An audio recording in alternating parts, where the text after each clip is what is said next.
ఆ నీటి ఊట దగ్గర దేవుడు ఆమెతో మాట్లాడడం ప్రారంభించాడు. హాగరు, నువ్వు ఎక్కడి నుంచి వస్తున్నావు, నువ్వు ఎక్కడికి వెళ్తున్నావు?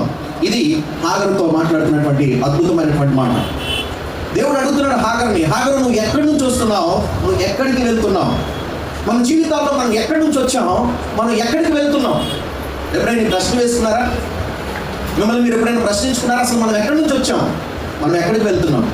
మనం వచ్చింది ఎక్కడి నుంచి తెలుసా మీకు? మీరు ఎక్కడి నుంచి వచ్చారో? ఇప్పుడు ఇంటి దగ్గర నుంచి వచ్చాం పాస్టర్ గారు, ఇక్కడ ఏ బ్లాక్ లో మా ఇల్లు అండి, ఇంటి దగ్గర నుంచి బయలుదేరి చర్చికి వచ్చామంటారా? లేకపోతే ఎక్కడి నుంచి వస్తున్నారండి అంటే మేము పలానా ఊరు నుంచి వచ్చామండి, ఈ రోజు ఏదో ఈ చర్చికి వచ్చామని అంటారా? ఎక్కడి నుంచి వస్తున్నారనే ప్రశ్నకి చాలా సమాధానాలు ఉన్నాయి. ఆలోచన చేస్తే అనేక రీతుల్లో అనేకమైనటువంటి సమాధానాలు మనం చెప్పొచ్చు.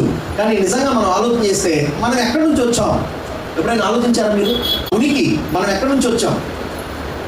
ఇంచుమించు 35 సంవత్సరాల కిందట నేను నా తల్లి గర్భంలో ఉన్నాను. మీరు అందరూ కూడా అంతే. మీ వయసు ఎంతో అనుకోండి, ఒక నెంబర్, మీ ఏజ్ ఎంతో. మీరు వెనక్కి వెళ్తే అన్ని సంవత్సరాల కింద మీరు ఎక్కడ ఉన్నారు? ఒక 40 సంవత్సరాలు మీ వయసు అనుకోండి. 40 సంవత్సరాల కింద నువ్వు ఎక్కడ ఉన్నావు అంటే ఏం చెప్తారండి? ఏం చెప్తారు? తల్లి గర్భంలో ఉన్నారు. తల్లి గర్భంలో ఎన్ని నెలలు ఉన్నారు? 9 నెలలు తల్లి గర్భంలో మనం అందరం ఉన్నాం కదా. మన తల్లి గర్భములో 9 నెలలు పిండముగా మనం రాక మునుపు, మనలో జీవము లేక మునుపు, మనకి జీవం రాక మునుపు మనం ఎక్కడున్నాం? దానికి దేవుడు వాక్యం చెప్తున్నటువంటి సమాధానం ఏంటంటే, దేవుడు మనిషిని మంటితో నిర్మించి, ఆ యొక్క మంటితో నిర్మించినటువంటి మానవుల్లోనికి, నాసికారంధ్రంలోనికి ఆయన జీవ వాయువు ఊదినప్పుడు వాడు ఏమైందంట? ప్రాణి గలక దేవుని ఆత్మ కలిగినటువంటి ఒక మనిషిగా ఈ మనిషి మారడాన్ని దేవుని వాక్యంలో మనం చూస్తున్నాం. ఈ రోజున మనమంతా కూడా ఈ లోకంలోనికి రాకముందు ఎక్కడ ఉన్నామంటే, మనం దేవునిలో ఉన్నాం. ఎక్కడున్నామండి మనమంతా? దేవునిలో ఎలా ఉన్నాము అంటే మనలో జీవం ఉంది. ఆ జీవం మనకి ఎక్కడి నుంచి వచ్చింది? జీవ ప్రదాత ఎవరు మనకి జీవాన్ని ప్రసాదించింది? జీవం మనలో ఉంది అంటే, మనలో ఆత్మ ఉందంటే, ఆ ఆత్మను మనకి ఇచ్చింది దేవుడే. దేవుడు మనకు ఆత్మని ఇవ్వకపోతే, దేవుడు మనకి జీవాన్ని ఇవ్వకపోతే, దేవుడు మనకి జీవాన్ని ప్రసాదించకపోతే నువ్వు నేను లేము. మనం ఎక్కడి నుంచి వచ్చామంటే ఆయన లేకుండా నువ్వు లేవు. ఆయన లేకుండా ఈరోజు ఇక్కడ కూర్చున్నటువంటి మనం లేవు. ఇది దానికి ప్రశ్న. ఎక్కడికి వెళ్తున్నాం? ఎక్కడికి వెళ్తున్నామండి? మన ప్రయాణం ఎక్కడికి? మన ప్రయాణం ఎక్కడికి? ఏ ఊరు వెళ్తున్నాం? ఏ ప్రదేశానికి వెళ్తున్నాం? ఏ స్థలానికి వెళ్తున్నాం? ఏ షాప్కి వెళ్తున్నాం? మనం చెప్పొచ్చు ఎక్కడికి వెళ్తున్నాం అంటే. మన జీవితంలో మనం తెలుసుకోవాలి.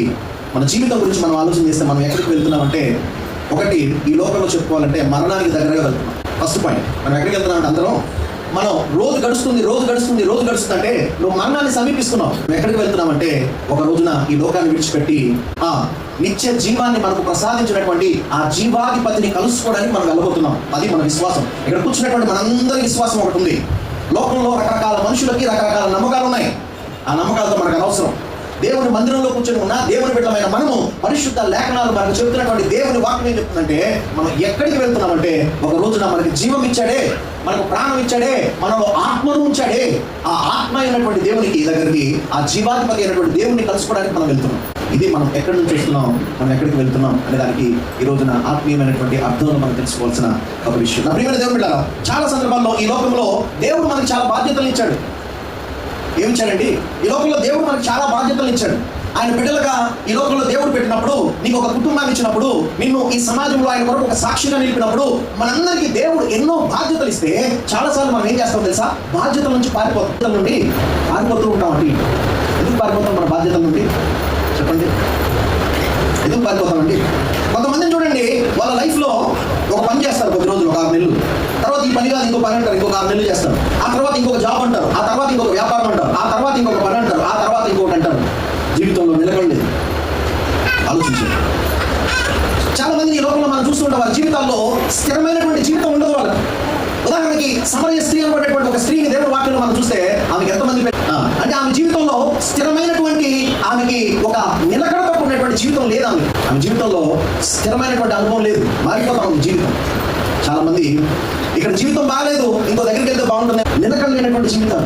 నేను మాట చెప్తున్నానంటే, బాధ్యతల యొక్క నుండి పారిపోయేటటువంటి స్థితిలో ఉంటే, ఒకవేళ మన జీవితాల్లో చాలాసార్లు మనకు అనిపిస్తుంది ఇక్కడ నెమ్మది లేదు, లేకపోతే ఈ పనిలో నాకు ఒకవేళ విజయం లేదు, లేకపోతే నాకు సంతృప్తి లేదు, ఇంకొక బిజినెస్ చేస్తే బాగుంటుందేమో, ఇంకొక పని చేస్తే బాగుంటుందేమో, ఇంకొక దారి చూసుకుంటే బాగుంటుందేమో అని మనకు అనిపిస్తుంది. కానీ అక్కడ కూడా ఇంతే.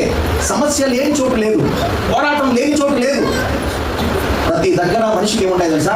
శ్రమలు ఉంటాయి, పోరాటాలు ఉంటాయి. హాగరు కూడా తాను ఎదుర్కొంటున్నటువంటి శ్రమలను బట్టి తన జీవితంలో ఒక రోజున హాగరు అనుకునింది తన స్థానంలో నుండి, ఆ స్థితిలో నుండి, ఆ స్థలంలో నుండి, ఆ మనుషుల మధ్యలో నుండి పారిపోతే బాగుంటుందని అనుకునింది హాగరు. పారిపోతున్నావా ఈ రోజున? అనేక మార్లు దేవుడు నీకు ఇచ్చినటువంటి మంచి జీవితంలో ఏదో కొద్దిపాటి శ్రమలకు, కొద్దిపాటి పోరాటాలకు, ఎదురవుతున్నటువంటి అననుకూలమైనటువంటి పరిస్థితులకు, మాటల మధ్యలో, పోరాటాల మధ్యలో, ఇబ్బందుల మధ్యలో నువ్వు నిలబడలేక, నువ్వు తాళలేక, నువ్వు ఎదుర్కోలేక, నువ్వు సరిదిద్దుకోలేక, నిన్ను నువ్వు సరి చేసుకోలేక పారిపోవాలనుకుంటే ఎంతకాలం పారిపోతావు? ఎంతకాలం పరిగెత్తుతావు? ఈ రోజున దేవుడు నీతో మాట్లాడుతున్నాడు. పారిపోతే పరిష్కారం రాదు, పరిగెత్తితే పరిష్కారం రాదు. నీ జీవితంలో నిన్ను నువ్వు సరిదిద్దుకుంటే పరిష్కారం వస్తుంది.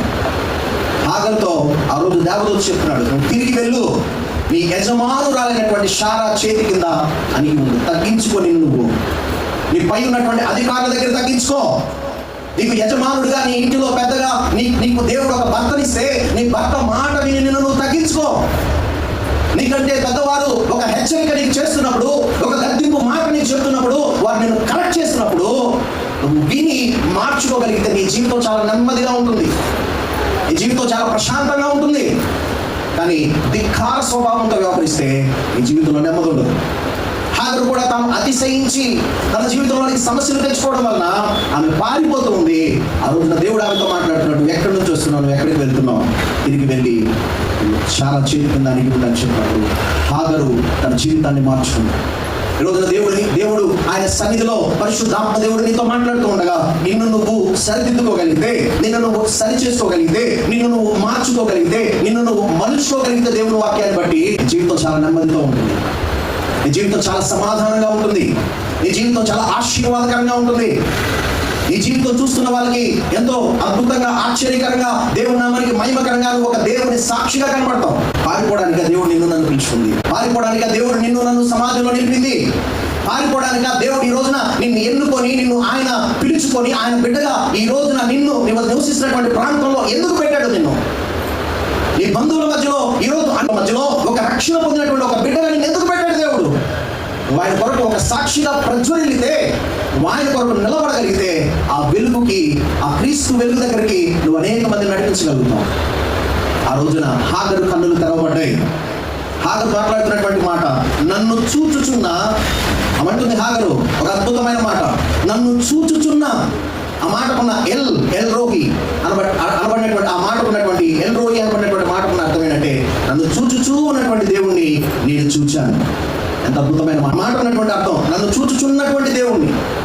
ఎప్పుడు చూస్తున్నాడు తెలుసా? ఆయన నిన్ను చూస్తూనే ఉన్నాడు. ఆయన నన్ను చూచుచూ ఉన్నటువంటి దేవుణ్ణి నేను చూశాను.